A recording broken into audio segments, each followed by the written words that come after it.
ಇನ್ನು ಗುಜರಾತ್ನಲ್ಲೂ ಕೂಡ ವಿಪರೀತ ಪ್ರಮಾಣದಲ್ಲಿ ಮಳೆ ಸುರಿತಾ ಇದೆ. ಈ ಬೇರೆ ಬೇರೆ ಕಡೆಗೆ ಜನಜೀವನ ಅಸ್ತವ್ಯಸ್ತಗೊಂಡಿದೆ. ಕೆಲವೊಂದು ಕಡೆಗಂತೂ ನೀನು ಅಂದರೆ ರಸ್ತೆ ಕುಸಿತಾ ಇವೆ. ರಸ್ತೆಗಳು ನೋಡಿ, ಇದು ರಸ್ತೆ ಕುಸಿದಿರುವಂಥ ದೃಶ್ಯ.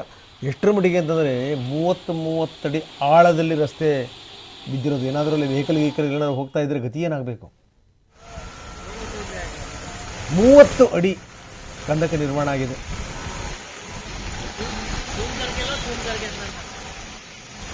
ನಿಮಗೆ ತೋರಿಸ್ತಾ ಇದ್ದೀವಿ ಆ ಕುಸಿತಿರುವಂಥ ದೃಶ್ಯಾವಳಿಗಳನ್ನು. ಯಾವ ಧೈರ್ಯದ ಮೇಲೆ ಇಂಥ ರಸ್ತೆಗಳ ಮೇಲೆ ಓಡಾಡಬೇಕಪ್ಪ ದೇವರೇ ಅಂತ ಅನ್ಸ್ಬಿಡುತ್ತೆ. ಸಮಸ್ಯೆ ಬರೋದೇನು ಅಂತಂದರೆ, ಈ ರಸ್ತೆಗಳನ್ನ ಮಾಡ್ತಾರಲ್ಲ, ಮೊದಲು ಏನಿತ್ತಲ್ಲಿ, ಏನು ಎತ್ತ, ಬಾವಿ ಗಿವಿ ಏನಾದರೂ ಇತ್ತ, ಗುಂಡಿ ಏನಾದರೂ ಇತ್ತ, ಆ ಗುಂಡಿನ ಸರಿಯಾದ ರೀತಿಯಲ್ಲಿ ಮುಚ್ಚಿದ್ರ, ಏನು ಎತ್ತ, ಸೊ ಅದೆಲ್ಲದರ ಪರಿಣಾಮ ಇದು. ಇದ್ದಕ್ಕಿದ್ದ ಹಾಗೇನೆ ರಸ್ತೆ 30 ಅಡಿ ಕುಸಿಯುತ್ತೆ ಅಂತಂದರೆ, 30 ಅಡಿಯ ಕಂದಕ ನಿರ್ಮಾಣವಾಗುತ್ತೆ ಅಂತಂದರೆ ಹಿಂಗೆ.